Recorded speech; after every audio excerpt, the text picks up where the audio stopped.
నమస్కారం. Welcome to our channel. నేను మీ పద్మావతి. తెలంగాణలో ఏడాది పరిపాలన పూర్తయింది. మరి కాంగ్రెస్ హయాంలో ఎలా ఉందో ఆ పరిపాలనని ప్రముఖ ప్రొడ్యూసర్ చిట్టిబాబుతో మాట్లాడి తెలుసుకునే ప్రయత్నం చేద్దాం. నమస్కారం సార్. నమస్తే. సార్, యాక్చువల్‌గా తెలంగాణలో కాంగ్రెస్ పార్టీ వచ్చి ఆల్రెడీ ఇప్పుడు మనకి చాలా ఏళ్ళు గడిచిపోయినాయి. కానీ ఇప్పుడు పరిపాలనలోకొచ్చి ఒక సంవత్సరం అనేది పూర్తయిపోయింది. కాబట్టి ఈ పరిపాలన మీకెలా అనిపించింది అసలు మీ మాటల్లో?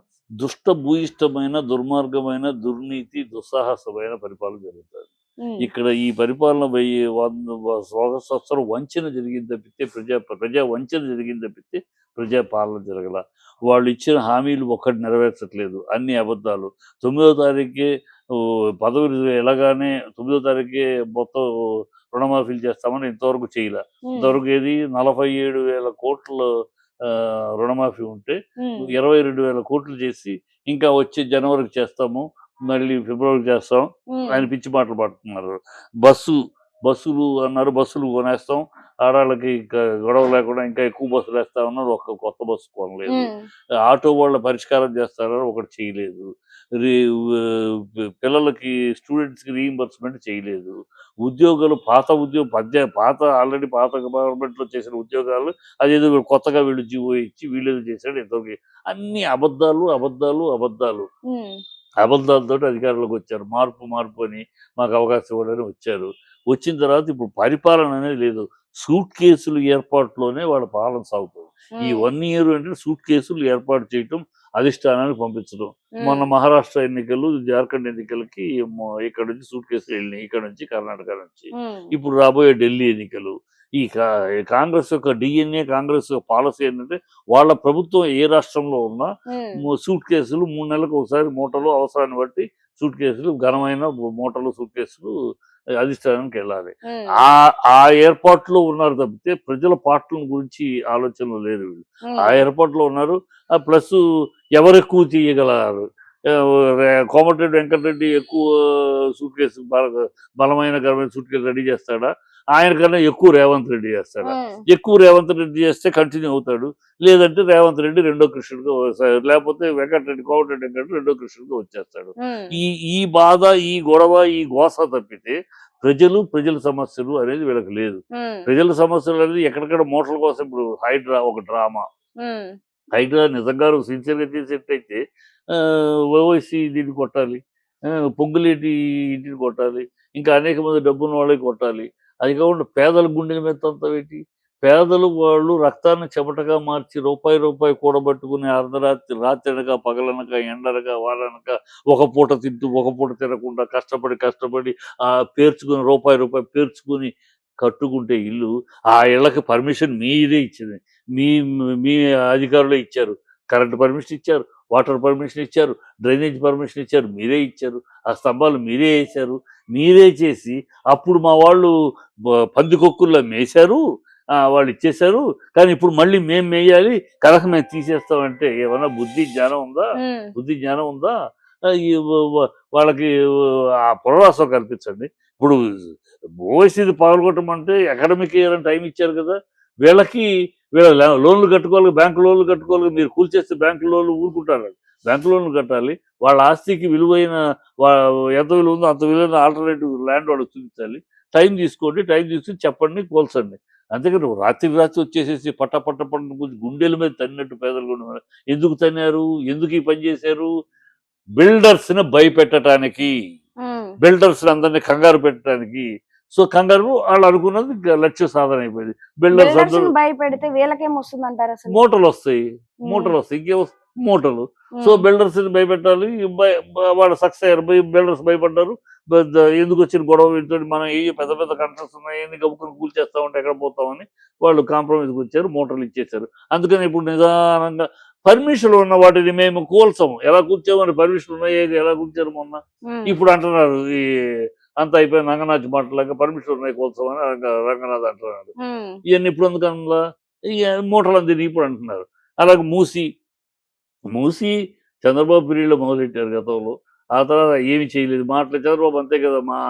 మా అనౌన్స్ చేయటమే కానీ దాని ఫినిషింగ్ ఉండదు కదా! అనౌన్స్ చేశాడు. అది చేయల. తర్వాత రాజశేఖర రెడ్డి గారు వచ్చారు. ఒక 4 అడుగులు నడిపించాడు దాన్ని. తర్వాత ఆయన ఆ తర్వాత బీఆర్ఎస్ మా ప్రభుత్వం వచ్చింది. వచ్చినాక దానికి మొత్తం ప్రణాళిక సిద్ధం చేసి ఎక్కడెక్కడ ఓవర్ బ్రిడ్జిలు రావాలి, ఎక్కడెక్కడ అండర్ బ్రిడ్జిలు కావాలి, రూట్ ఏంటి మొత్తం డిజైన్ చేసి ఒక 650 కిలోమీటర్లు ఆ నీళ్ళు ఇక్కడికి హైదరాబాద్ మూసీకి వచ్చేటట్టు అంతా ప్లాన్ చేశారు. మొత్తం ప్లానింగ్ జరిగింది.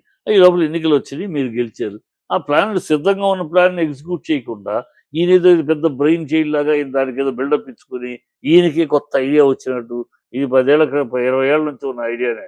దాని ఎగ్జిక్యూషన్ బీజేపీ బీఆర్ఎస్ ఒక స్టేజ్కి తీసుకెళ్ళింది. ఇప్పుడు నువ్వు చెయ్యాలి. కాకుండా దాని డిజైన్ మార్చి 6500 కిలోమీటర్లు వచ్చి దాన్ని 12,880 కిలోమీటర్లు డిస్టెన్స్ అలా తీసుకొచ్చి 1280 కిలోమీటర్లు దాన్ని మొత్తం అలా చుట్టి తీసుకొచ్చి, అంటే ముక్కుని ఇలా చూపించేదాన్ని ఇలా చూపిస్తామని ఎందుకు అలా తీసుకొచ్చాడు అన్ని జిల్లాల మీద నుంచి? ఆ జిల్లాకు ఒక కాంట్రాక్టర్, 4 కాంట్రాక్టులు అవుతారు. ఇదైతే ఒకే కాంట్రాక్టర్ ఒకడే ఇస్తాడు. ఎంత ఇస్తాడు సార్? 4 కాంట్రాక్టులు అయితే 4 దగ్గర పిండుకోవచ్చు. అంటే గవర్నమెంట్ ఫండ్స్ ని ఇంకొంచెం ఎక్కువగా పెంచడం కోసం ఇలా అంటే చేశారు. పెంచి తద్వారా కమిషన్లు ఇందుకోసం పెంచాడు. ఇది వీళ్ళ కార్యక్రమం అంతా ఎక్కడ డబ్బులు వస్తాయి, ఎలా డబ్బులు దోచుకోవచ్చు, ఎలా వంచన చేయొచ్చు, ఈ పాలన తప్పితే వీళ్ళది అబద్ధాల ఆరబోత ప్రభుత్వం, అవినీతి ఆశ్రిత పక్షపాత ప్రభుత్వం, అబాధ్యతతో కూడిన ప్రభుత్వం, అబద్ధాలు మభ్యపెట్టి ప్రజలను మభ్యపెట్టి మోసం చేసే ప్రభుత్వం. ఈ ప్రభుత్వం ఒక దగాకోరు ప్రభుత్వం. అంటే కాంగ్రెస్ పార్టీ ఎక్కడ దొరికినంత దోచుకుందామన్న ఆలోచన తప్పితే ప్రజలకి మంచి చేయాలన్న ఆలోచన లేదు. ఉండదు. కాంగ్రెస్ డిఎన్ఏ అదే. కాంగ్రెస్ డిఎన్ఏ ఎట్లా అంటే 5 ఏళ్ళు అధికారులకు ఏదో ఒక అబద్ధాలతో ఇంకోటితోటి ఎట్లాగో ఇన్కంప్లీట్స్ ఉన్నాయి. ఇతర పార్టీ 10 ఏళ్ళు ఉండబట్టి ఇన్కంప్లీట్స్ ఏదో వచ్చేస్తారు, ఏదో దూరతారు. దూరిన తర్వాత 5 ఏళ్ళు అధిష్టానానికి ఎంత మూట ఇవ్వాలి, ఎంత పెద్ద మూటలు అధిష్టానానికి ఇవ్వాలి, మనం ఇంకో 10 ఏళ్ళకి సరిపడా మనం ఎంత సంపాదించుకోవాలి, ఈ సంపాదన మార్గాలు అధిష్టానానికి పంపించేటానికి సంపాదన ఈ డబ్బులు మార్గాలు చూస్తారు. 5 ఏళ్ళు అయిపోయినా ప్రజలు తరిమి కొడతారు. తరిమి కొట్టినాక మళ్ళీ గోతికాడు నక్కల్లా కూర్చుంటారు. మళ్ళీ ఎప్పుడు అవసరం దొరుకుతుందని మళ్ళీ అబద్ధాల చిట్టాతో రెడీ అవుతారు. మార్పు అని ఇంకోటి అని తయారవుతారు. వీళ్ళ బతుకంతా అందుకని దేశం మొత్తం మీద వీళ్ళని తరిమి కొడతారు. ఇక్కడేదో తంతి గాలి బుట్లు ఉన్నట్టు సడన్ గా కాంగ్రెస్ వచ్చింది కానీ దేశం మన గుజరాత్ అన్ని దేశాలు మన మహారాష్ట్రలో పోయి అంతకుముందు హిమాచల్ ప్రదేశ్ ఎక్కడ చూసినా వీళ్ళకి తిలోదకాలు ఇస్తున్నారు ప్రజలు భారతదేశంలో. ఇక్కడ కూడా ఇదే లాస్ట్, దీంతో తిలోదకాలు అయిపోతాయి. వీళ్ళేదో అసలు సంబరాలు చేసుకుంటారు. సిగ్గు ఉండాలి, సిగ్గు శరం ఉండాలి. ఓ సంవత్సరం సంబరాలు అంటే ఎందుకు చేసుకుంటున్నానంటే మళ్ళీ ఉంటానో ఉండనో. ఎప్పుడు రేవంత్ రెడ్డి పెద్ద మోటార్ సర్వీస్ చేస్తే కోమటిరెడ్డి వెంకటరెడ్డి రెడీగా ఉన్నాడు. ఆల్రెడీ సోనియా నాకు చెప్పింది, నువ్వే ముఖ్యమంత్రి కానీ అనుకోని పరిస్థితిలో రేవంత్ రెడ్డి చేసావు, నీ ఛాన్స్ నీకు వస్తుందని చెప్పింది అని రెడీగా ఉన్నాడు, మోటార్లన్నీ రెడీ చేసి.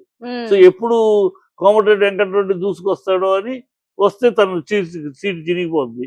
సో ఈ లోపల 1 year ఒక సెలబ్రేషన్ చేసేసుకుందామని కకుర్తి పడి రేవంత్ రెడ్డి సగంలోనే పరిపాలన పూర్తక ముందు దిగిపోవచ్చు అని అంటున్నారు. 100% వాళ్ళు ఆల్రెడీ 3 తయారు చేశారమ్మా. 3 మొదటి కృష్ణుడు, రెండో కృష్ణుడు కోమటిరెడ్డి వెంకటరెడ్డి, మూడో కృష్ణుడు బట్టి విక్రమార్క. కృష్ణుడు అనడానికి మీనింగ్ ఏంటి అసలు? అంటే ఏ రూపంతో పోల్చుతున్నారు? అంటే మనకి వీధి నాటకాలు ఉండేవి ఇదివరకు. ఉన్నాడు భాగవతం ఉంటే పొద్దున్నే తెల్లారులు ఉండేది. సో తెల్లారులు ఒకే కృష్ణుడు అంటే చేయలేడు కదా, గొంతు పోతుంది. అందుకని కొంతసేపు 6 గంటలు 9 దాకా ఒక కృష్ణుడు ఉండేవాడు. మళ్ళీ 9 గంటల దాకా ఇంకో కృష్ణుడు మ్యాటర్ కంటిన్యూ అవుతూ ఉంటుంది. ఇంకో కృష్ణుడు వస్తాడు అంతే, రూపం మనిషి మారుతాడు అంతే. తర్వాత తెల్లారుజాము మళ్ళీ 4 గంటలు ఇంకో కృష్ణుడు వస్తాడు. 1, 2 కృష్ణులు వస్తూ ఉంటారు. తెల్లారులు కార్యక్రమం జరుగుతుంది కదా. అట్లాగే ఇక్కడ పరిపాలన సాగుతూ ఉంటుంది. రోజుకు 5 ఏళ్ళకు ఒక కృష్ణుడు వీళ్ళకి ఆనవాయితీ. బీజేపీ కాంగ్రెస్ కొన్ని లక్షణమే అది.